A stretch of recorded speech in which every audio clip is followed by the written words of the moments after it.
إخوتي الأهلاوية، أسعد الله أوقاتكم بكل خير. السلام عليكم ورحمة الله وبركاته. حلقة جديدة طبعا هنتكلم فيها على منتخب مصر والإصابات اللي جت مرة واحدة كده. 3 لعيبة كتير علينا في مباراتين، يعني كتير. تمام. آخرهم كانت إصابة امبارح إمام عاشور، اللاعب مهم جدا جدا مع منتخب مصر طبعا. وعرفنا إن هو مش هيقدر يلعب مباراة الكونغو في دور الستاشر، وضربة قاضية لينا بعد القائد محمد الشناوي حارس مرمى مصر والنادي الأهلي، وكابتن محمد صلاح طبعا اللي هو سافر لإنجلترا عشان يكمل علاجه ويرجع في أسرع وقت ويلحق لو ربنا كرمنا هو وإمام عاشور. لو احنا عدينا دور الستاشر يكونوا معانا إن شاء الله. لكن محمد الشناوي طبعا عمل العملية أمس، وعرفنا اللي هو فترة علاجه هتخش في 4 أو 5 شهور، 4 شهور أو 6 شهور، حسب برضو هنا بيقولك حسب إرادة الشناوي، إصرار اللي هو إيه التحقيق اللي هو يتأهل والكلام ده يعني. ف3 لعيبة مهمين، 3 لعيبة من أعمدة منتخب مصر. تمام. هتقول لي طب ما انت كنت بتنتجد لمحمد صلاح وبتطلع، بس مهم. تمام.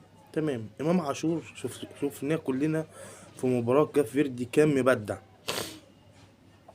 مبدع ملوش حل. ربنا يحميه يا رب، وربنا يحميه من الاصابات، ويا رب الاصابة دي ما تطولش. وكلنا عارفين ان الاصابة دي كان هو في التمرينات وبيعمل حركة كده يعني استعراضية، فوقع على دماغه وربك سترها الحمد لله، وقعد تحت الملاحظات 24 ساعة. وعشان برضو يطمنوا عليه أكتر قالك إيه، إمام عاشور مش هيلعب مباراة الكونغو ومش هيلحقها، عشان برضو خوفا على اللاعب وخوفا إن الإصابة تتراكم. وهم حاطينه تحت الملاحظة، وبرضو هيحطوا إيه 2 3 برضو تحت الملاحظة، عشان يبقى برضو اللاعب ما يحصلش حاجة. طبعا احنا عارفين المباراة بيبقى جري وي وي وي وي، وكمان الرطوبة هناك عندهم عالية فما تأثرش، ممكن يكون في حاجة. وهم كمان يعني الأجهزة الأطقم الطبية بيقول لك الإمكانيات في جنوب كوت ديفوار محدودة، مش زي مصر، مش زي إنجلترا، مش زي كل لاعب مثلا إيه في بلده، زي تونس، زي الجزائر، الكلام ده. السؤال هنا، تمام، هو لغاية دلوقتي مستر فيتوريا اتصاب من عنده 3 لعيبة. تمام. هل مستر فيتوريا كان محضر للسيناريوهات دي، او كان عامل حسابه مثلا فلان اتصاب هنزل مكانه كذا، فلان اتصاب هنزل مكانه كذا، لعيب اتصاب هنزل مكانه كذا؟ طب الشناوي معروفه اللي احنا لعبنا مكانه ابو جبل، وطبعا متعودين على ابو جبل بينزل في الاوقات اللي فيها شناوي، وجربناه كذا مره والراجل 10/10، وكل الدعم لابو جبل، كل الدعم لمحمد ابو جبل. ما بنقولش حاجه ولا بنقلل منه ولا حاجه، الراجل حارس عالي جدا جدا، وبالذات بيكون مع منتخب مصر بيكون حاجه تانية. بسم الله ما شاء الله. محمد صلاح اما اتصاب طبعا كلنا قلنا زيزو هو اللي يلعب في حته كابتن محمد صلاح. وكابتن زيزو احمد سيد زيزو بامانه 10/10، عمل مباراه كافيردي بامانه، ولا اجمل ولا احسن ولا اروع من كده. وده اللي كنا بنطالب بيه مستر فيتوريا، ان يلعب زيزو في مكانه. زيزو مفيد في مكانه مع منتخب مصر. هي الكرة مش محتاجة، يعني زي ما قلت مش محتاجة كرة بسيطة، الكرة مش محتاجة ابتكارات. انا اللعيب ده هيجيلي هنا العبه هنا. تمام. طب السؤال هنا بقى، امام عاشور مين اللي هيلعب مكانه؟ هو مفيش غير واحد بس على ما اعتقد، يعني يعني نظريتي يعني متوقعة ان حمدي فتحي كان بيلعبها مع النادي الاهلي. حتة امام عاشور دي حمدي فتحي هو اللي كان بيلعبها مع النادي الاهلي، وهو كان بيلعب الحتة دي، وكان الله اكبر عليه متميز فيها، حتى مع موسيماني حتى مع كولر. يعني كان الحته دي هو كان مبدع فيها.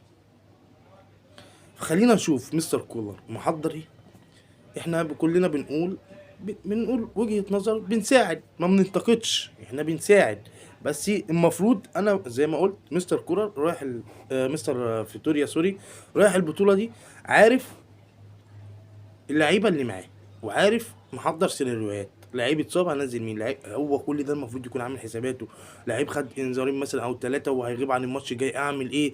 الاعب مين؟ طب ده بديله مين؟ المفروض كل ده هو محضره في ورق كده مع نفسه. كان قاعد مع نفسه كده مرتب، هوب هوب اللعيبه اللي واخدها دي كلها انا هستغل مين وما العبش بمين. تمام. قفلنا على كل ده. تمام. وهنقول كلمتين للعيبه منتخب مصر. سيبنا بقى، احنا اتكلمنا عن الاصابات ولعنة الاصابات، ولازم كل مرة لعيبة النادي الاهلي تروح المنتخب يعني اخر مرة مع كروش اكرم توفيق جاله رباط صليبي والحمد لله.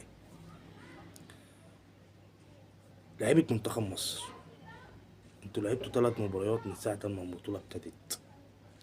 3 مباريات ب3 تعادلات، ما كسبناش ولا مباراة لغاية دلوقتي. صعدنا عشان نبقى صراحة بسبب موزمبيق. كل التحية والدعم والعب لمنتخب موزمبيق. احنا دخل فينا 6 اهداف. قلتوا الشناوي السبب، اهو الشناوي اتصاب. تمام. مع ان الراجل كان متصاب وقال لك انا هلعب واتحمل المسؤوليه، والراجل هديك شفتوا المسؤوليه اهو، كسر وخلع وموال. احنا عايزينكوا زي ما لعبتوا مباراه كافيرتي كده في الشوط التاني، يعني اما كنا مغلوبين 1 وتعادلنا وجبتوا التاني، وبصوا كنتوا لاعبين اصرار وروح وعزيمه. ومنتخب مصر منتخب الفراعنه منتخب الساجدين فعلا، الروح بتاعه بانت. عايزكم تلعبوا كده ماتش الكونغو يوم الاحد. ماتش صعب، صعب. ماتش مش سهل، لا مش سهل. هتقولي في المتناول، هقول لك لا الكونغو قويه، الكونغو قويه وفريق محترم. بس احنا المفروض اللي يتخاف مننا ما يتخافش علينا. احنا منتخب مصر، احنا ال7 ألقاب. احنا البطوله ما جيناش فيها يعتبر، وعيب قوي اما ما نكسبش 3 مباريات ورا بعض نتعادلهم. عيب قوي اما يخش فينا 6 اهداف في اول 3 مباريات. احنا دي الرسالة بنوجهها للعيبة، لان اللعيبة بتفتح السوشيال ميديا اكتر ما بتفتح تلفزيونات. يعني اللعيبة متابعاك على السوشيال ميديا، بتتابع اي حد على السوشيال ميديا. عايزينكم تكونوا رجالة، تفرحوا الشعب المصري اكتر من كده. الكونغو حضروا لها، احفظوها كويس. خلي بالكم من السرعات، لعيبة سريعة، لعيبة بتنقل الكورة على الارض. فبالتوفيق ليكم، وان شاء الله يوم الاحد تفرحونا وتصعدوا ان شاء الله ونكسب الكونغو، ونقول يا رب يا عالي وانصر منتخبنا الغالي.